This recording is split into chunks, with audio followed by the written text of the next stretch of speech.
Au cœur des siècles, dans les entrailles de l'humanité, résonne l'écho d'une tragédie sans pareille.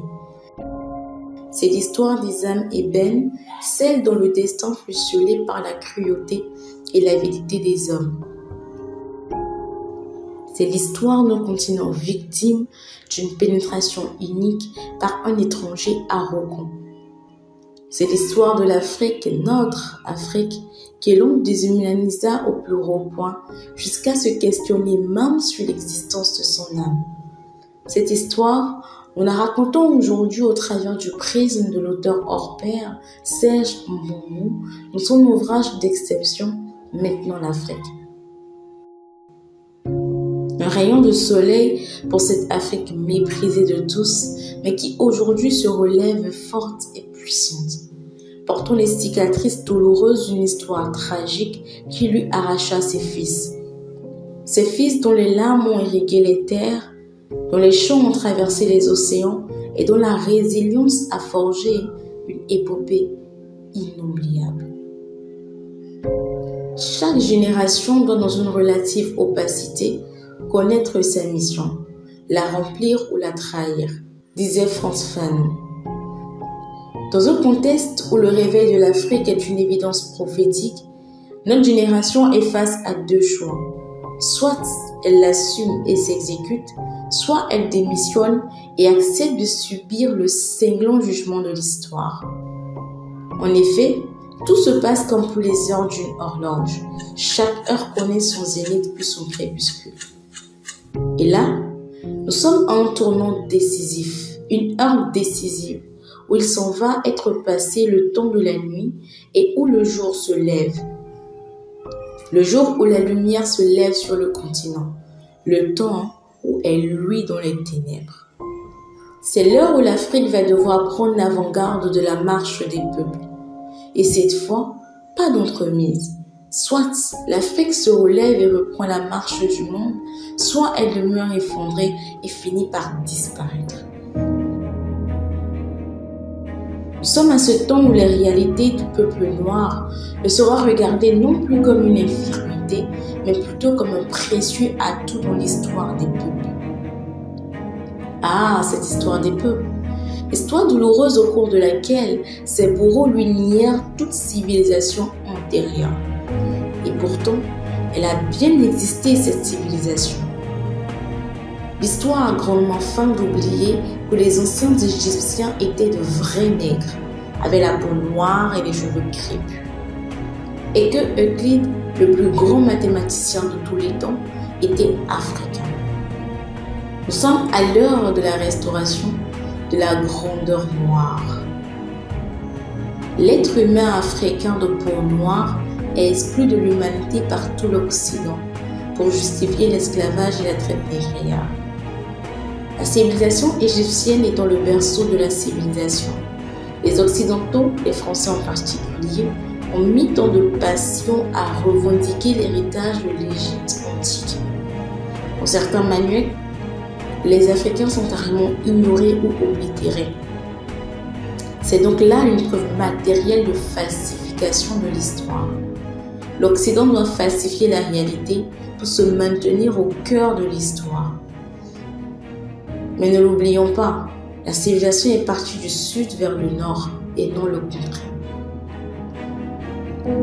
En effet, les Noirs ont connu l'aventure scientifique bien avant ceux qui se prévalent d'en être les détenteurs exclusifs aujourd'hui. Il sera d'ailleurs frappant de remarquer combien le sort de l'Afrique se rapproche du Messie.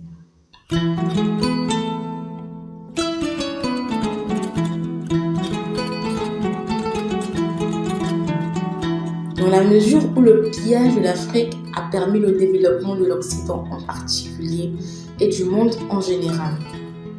Les meurtrissures de l'Afrique ont permis de construire le Brésil, les États-Unis d'Amérique et l'Europe. Mais l'Afrique qui incarne à cet égard les mamelles universelles pour nourrir le monde entier. À travers les programmes biaisés du FMI, par exemple, nous savons comment les économies africaines ont été détournées pour ne jamais connaître la voie du développement. Des programmes de misère et de pauvreté dits d'ajustement structurel. Mais bon. La Banque mondiale et la FMI n'ont jamais été instituées pour le développement de l'Afrique.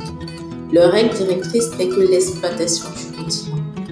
Ils feignent de travail pour le développement de l'Afrique, remise de dettes, aides, programmes, comités, coopération, et j'en passe. Le discours du président de la République française le 26 juillet 2007 à Dakar s'inscrit en vérité dans une très longue tradition occidentale de dédain, de mépris, de racisme européen vis-à-vis des peuples noirs d'Afrique. L'Afrique prendra de nouveau les rênes de l'histoire par la coordination de l'autel et du monument. Autrement dit, c'est la conjonction de l'intemporel et du temporel à partir de l'Afrique centrale et de l'Afrique de l'Ouest, les deux principaux pôles de relèvement africain, que rejaillira la lumière. Deux peuples au monde ont subi l'humiliation de l'esclavage et de la déportation sur une échelle de 4 siècles. C'est le peuple hébreu et le peuple noir. Mais c'est le moment où le monde entier aura le regard tourné vers l'Afrique. L'Afrique sera ainsi première devant Asie et Israël. Cette conférence de Bandung le 18 avril 1955 en Indonésie devait marquer le signal de lancement de l'axe Afrique-Asie. Ce que le prophète Ésaïe appelle, et je cite, « route de l'Égypte en Assyrie ». Nous sommes à ce nouveau départ, ce nouveau rendez-vous avec l'histoire, où le réveil de l'Afrique noire se produira par l'action conjuguée du défenseur et du sauveur. Et comme le disait Cheikh Anta Diop, je cite, « l'impérialisme tel un chasseur de la préhistoire tue d'abord spirituellement et culturellement l'être avant de chercher à l'éliminer physiquement. » Le Sénégal confirmerait ainsi sa vocation d'être le pays le plus à l'ouest de toute l'Afrique. Avec le monument de la Renaissance africaine, la porte des esclaves, qui sont autant de symboles de mémoire qui situent le Sénégal dans sa fonction de gardien de la mémoire. Le réveil fait donc partie des nécessités prophétiques de notre temps et des choix stratégiques de notre génération.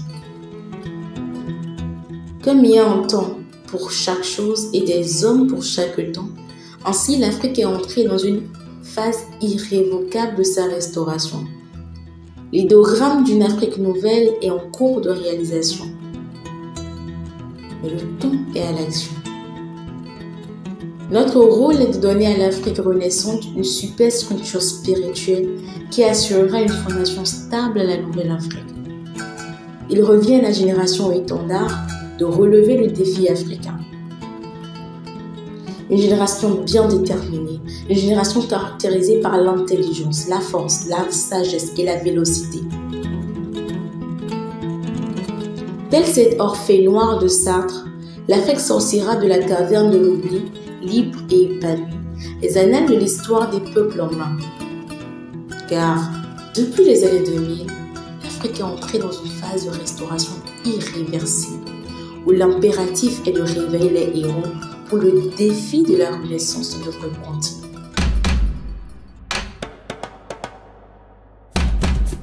L'Afrique, ce continent aux 1000 visages, se relève lentement mais sûrement. Tel un géant endormi, elle se lève, secouant la poussière des peuples passés. Dans les champs de canne à sucre, sous le fouet implacable, les âmes ébènes ont trouvé la force de résister. Et elles ont tissé des liens secrets, partagé des chants d'espoir et rêvé d'un jour où la liberté serait plus qu'un mirage. Dans les marches, les discours, les sacrifices, ils ont marqué l'histoire, mais les cicatrices demeurent. L'Afrique est en ordre de bataille. Des intellectuels, des scientifiques, des citoyens se lèvent pour façonner un avenir meilleur. L'aube de l'Afrique est là, et elle brille d'espoir et de détermination. L'Afrique se réveille et son histoire est en train de s'écrire. Elle n'est plus seulement le berceau de l'humanité, mais aussi le foyer d'une renaissance. Que chaque lever de soleil soit le rappel de sa grandeur et de son potentiel infini. Je vous remercie d'avoir suivi cette vidéo. C'est Rebecca Ido dans cette nouvelle chronique du réveil de l'Afrique.